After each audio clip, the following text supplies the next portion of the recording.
کہ حضرت عبداللہ ابن مسعود رضی اللہ تعالی عنہ بسا اوقات کسی خالی عمارت میں تشریف لے جاتے، وہاں جا کے اس سے خطاب کرتے کہ اے عمارت، تیرے بنانے والے کہاں گئے؟ تیرے اندر رہنے والے کہاں گئے؟ آج تو وہ نہیں ہے، تم کھنڈر بنی پھرتی ہو۔ اور پھر یہ آیت پڑھتے تھے کہ کل شیء ہالک الا وجہہ، ہر چیز نے ہلاک ہو جانا ہے سوائے اللہ تبارک و تعالیٰ کے۔ حکومت بھی اسی کی ہے، ہم نے لوٹنا بھی اسی کی طرف۔ ہم جن مکانات میں رہتے ہیں وہ کس نے بنائے؟ وہ آج ہیں۔ اسی طرح ہم جو مکانات بنا رہے ہیں اس میں کون رہیں گے؟ ہم ہوں گے۔ تو انسان کو تصور کرنا چاہیے کہ یہ مکانات جو میں بنا رہا ہوں، نہ میں نے ہمیشہ رہنا ہے، نہ یہ ہمیشہ رہنے کی چیزیں ہیں۔ ہمیشہ رہنے والی چیز کیا ہے؟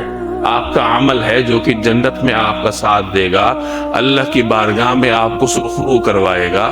تو انسان عارضی دنیا کے لیے اپنے رب کو ناراض نہ کرے، اور دنیا کی عارضی خوشی کے لیے ہمیشہ کی خوشیوں کو قربان نہ کرے۔